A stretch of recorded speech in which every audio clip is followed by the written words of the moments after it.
No ar, radar de notícias. Prestação de serviços. Utilidade pública. Conosco no estúdio, vereador Laércio Santos do DEM. Bom dia, vereador. Bom dia, Pedro. Bom dia, Vigílio. Bom dia a todos os seus colegas e bom dia a todo o público. Satisfação estar aqui com vocês. Obrigado. Além do vereador, doutor Laércio Santos é advogado. Ontem o Ministério Público, o promotor Nadim Mazum, alertou o prefeito Guti, a prefeitura, para que não haja cobranças indevidas durante a anistia, né, doutor Laércio Santos? O senhor teve a oportunidade de ler o documento. Qual a sua conclusão? Você se refere ao ofício do promotor? Exato. Acho que o promotor está extremamente correto, né, Pedro? A gente sempre soube que existe não só a questão da cobrança de honorários, pelo menos informalmente eu sempre tive essa informação, de dívidas ainda não ajuizadas que são cobrados honorários. E também as dívidas que estão aí decaído na chamada decadência ou na prescrição. Efetivamente, eu penso que a administração pública já deveria até tomar providência e não deixar essas cobranças pendentes no sistema de cobrança da administração. Sabemos que existem muitas e muitas dívidas que não são mais passíveis de cobrança. Então, o promotor, de forma muito acertada, alertou o governo, porque a administração ainda tem que primar pelo princípio da legalidade. Então, não há que se fazer uma cobrança de algo que já não tem mais os requisitos legais para tanto. Então, eu acredito que a prefeitura deverá se ajustar para essa finalidade e não cobrar de forma indevida. Aliás, eu quero salientar aqui que ontem o secretário de Justiça, o doutor Ayrton Trevisan, entrou em contato comigo e disse o seguinte, que ele consultou o procurador-geral da prefeitura e o procurador-geral da prefeitura afirmou que não há cobrança de ações não ajuizadas. Então, fica a palavra do procurador da prefeitura. Vereador, qual é o tempo de prescrição de uma dívida ativa, de um tributo do município para o município? 5 anos? Né? Exatamente. Você vai... tem várias formas aí, tem a prescrição intercorrente, a prescrição onde o poder público não obtém localização de bens e o processo fica parado depois de um razoável período, acaba ou de ofício ou mediante requerimento essa dívida há que ser declarada extinta e não há o porquê cobrar. Aí você verifica a seguinte situação, às vezes a dívida está lá no judiciário e ela está lá parada, não foi declarada ainda a extinção pela prescrição e acaba que nessa anistia a pessoa desavisada vai procurar o fácil para pagar a dívida, mas parte daquela dívida, não toda, vamos dizer assim, que os últimos anos não está prescrita. E aí, lógico, o servidor público ele vai fazer a confissão de dívida, a documentação englobando toda a dívida. Então, realmente, o promotor foi muito acertado nessa colocação. No projeto de lei não contempla especificamente essa situação, do decreto que o prefeito colocou também não contempla. E tem mais um outro dado, até aventei essa questão, Pedro. Existem muitas pessoas humildes que tem a chamada a justiça gratuita, isenção não só das custas processuais, como também dos honorários advocatícios. Eu sugeri uma emenda no projeto de lei, mas não me levaram a sério. O projeto de lei deixava claro que respeitaria os beneficiários da justiça gratuita, mas aí o líder falou, não, mas isso aí já está no texto legal, de fato. Mas se você coloca no texto local, se você deixa no decreto, fica um alerta para aqueles que vão buscar anistia, que também se valam de requerer a isenção perante o judiciário e não ter esse custo. Com isso, Virgílio, você atrai mais interessados para pagar, porque a gente sabemos aí que tem muitos hoje que não tem dinheiro para pegar o ônibus. Então, quanto mais facilidade você criar, você ajuda. Então, nós temos que pensar na arrecadação e não simplesmente na questão da sucumbência. A sucumbência é legítima, é correto, eu sou advogado, defendo, mas nós temos que primar pelo interesse público. Infelizmente, essa questão da isenção, da justiça gratuita, das custas processuais, não constou no texto, era uma sugestão que eu propus, infelizmente ficou superado, caberia e cabe também ao decreto do prefeito disciplinar essa questão, que também não contemplou, Pedro. Agora, do vereador Laércio Santos, o promotor Nadim Mazum chamou minha atenção para outra questão que eu observei no ofício dele. Vamos supor, eu fiz uma renegociação, parcelamento no governo Almeida. Paguei algumas parcelas, mas não consegui pagar todas. Doutor Narim entende que lá atrás eu já paguei a sucumbência, eu já paguei o honorário da dívida, então que não é para cobrar de novo. Claro, senão estaria cobrando em duplicidade. Exatamente. E se também estiverem fazendo isso, é outra ilegalidade. Eu acredito que se estiverem fazendo isso, quem se sujeitar a essa situação terá que questionar na justiça, mas antes de chegar a esse ponto, eu acredito, e não tem a menor dúvida, que a prefeitura, a administração tem condição de resolver essas questões e não ficar com essa ânsia de arrecadar do ponto de vista da sucumbência de qualquer forma, Pedro.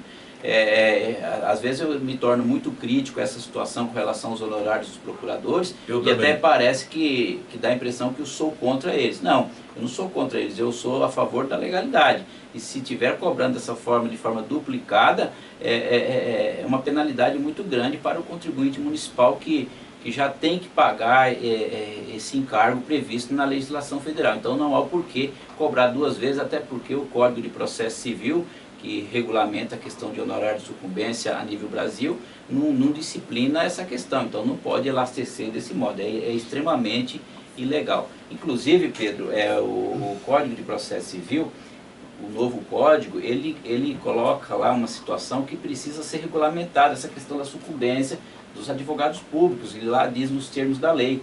Então cabe ao município instituir uma nova lei, porque nós temos uma lei da época do Pascoal Tamil de 1989, e eu acredito que precisamos disciplinar melhor na lei essa questão. Por exemplo, Pedro, nós temos um procurador lá que fica 20 anos, ele se aposenta, ele trabalhou 20 anos em determinado processo, você acha que passa a ser injusto ele não receber por isso? Então nós não temos uma disciplinação clara e às vezes entra um procurador recém no concurso e acaba abarcando o que aquele procurador fez por muitos anos. Então nós precisamos ter uma regra mais definida, mais clara, mais transparente. Essa questão da inconstitucionalidade de quem não é da carreira receber sucumbência, por exemplo, quem está secretário, por exemplo, é um poder de comando, então ele não pode exercer a advocacia.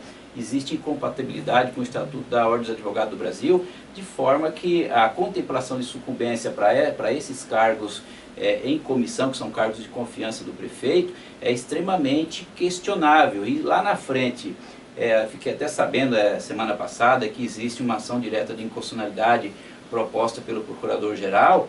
Lá na frente, for julgada procedente essa ADIM, o município terá que pagar esses procuradores daqueles valores que supostamente foi pago indevidamente a quem não é da carreira. Então precisamos ter uma lei definindo essa situação. Seria o secretário e o adjunto, é isso? Nesse momento é o secretário adjunto.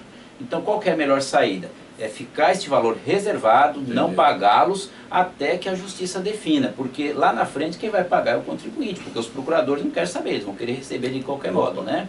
Então, são situações essas que precisa realmente ser bem esclarecido, e eu acredito que uma nova lei ajudaria bastante essa situação, até com relação a essa história de sucumbência de acordos já firmados. O vereador Pedro Notaro comentou aqui no radar, né, sobre a dificuldade que contribuintes têm no fácil, né? Está difícil. Está difícil para renegociar a sua dívida. Você tem acompanhado? Deixa eu ver, qual a sua visão sobre isso? O sistema está sobrecarregado, né? Eu acho que primeiro que deveriam ter feito um plano de ação, principalmente nesses meses até dezembro, né? Inclusive o secretário de governo esteve aqui, o ex-vereador americano, e se referiu que procuraria dar uma melhorada. Então eu acredito que poderia ser feito isso não somente no Fácil do Bom Clima, como os demais equipamentos do Fácil de atendimento na cidade. Então fica a cobrança do governo para que melhore isso aí, porque implementar a arrecadação e você ter uma pessoa lá que fica muitos e muitos tempo aguardando para firmar esse acordo acaba sendo desumano, né? Deixa eu fazer uma correção, inclusive eu errei no seguinte, eu falei que o pessoal, motoristas de aplicativos, Uber, 99, estariam sobrecarregando as unidades do Fácil, não, porque o recadastramento ou cadastramento é somente no Fácil Transporte, né? Lá no SECAP. Agora eu tenho aqui uma mensagem do advogado Mário Jefferson, ele fala o seguinte, ele tem uma cliente que comprou uma casa num condomínio, de repente apareceu uma dívida de 1995, quando nem existia o condomínio, era um terreno. Vai ver, o prefeito era o Papoto. E lançaram essa dívida no imóvel dela. Quer dizer, é um típico caso de dívida prescrita, né? Mas o imóvel nem existia. No condomínio não, existia área no terreno. O lançamento é equivocado. Exato, então. Mas sabe o que falaram para ela? Não faço? Não precisa contratar advogado não, só pode parcelar direto aqui, facinho, facinho. É porque o pessoal lá não tem a instrução necessária para isso, né, Pedro? Dúvida dessa natureza tem que consultar um advogado, não tem jeito. Eu só vou fazer uma pergunta minha aqui no ar. Cadê a OAB depois desse ofício do Dr. Nadim Mazum, hein? A OAB não vai se manifestar? A OAB já não se manifestou quando houve aquele caso polêmico dos ex-comissionados que não tiveram seus direitos pagos, né? A OAB vai ficar em silêncio agora, novamente? Tá bom. Vereador, qual a expectativa para a sessão hoje? Pedro, hoje nós temos alguns projetos a serem enfrentados, algumas votações, temos a situação da GCM, se fiscaliza, se não fiscaliza, né? Eu acredito que hoje deve avançar e a gente vamos ver até onde vai para votar esses projetos e aproximadamente 30 requerimentos que estão na pauta e mais ou menos aí uns 15 projetos de lei que vão ser deliberados. Ok, obrigado pela presença, vereador Laércio Santos, até uma próxima oportunidade. Obrigado, Pedro, eu que agradeço. 7 horas e 30 minutos, produção. 7h30, vamos a um rápido intervalo, 2 minutos.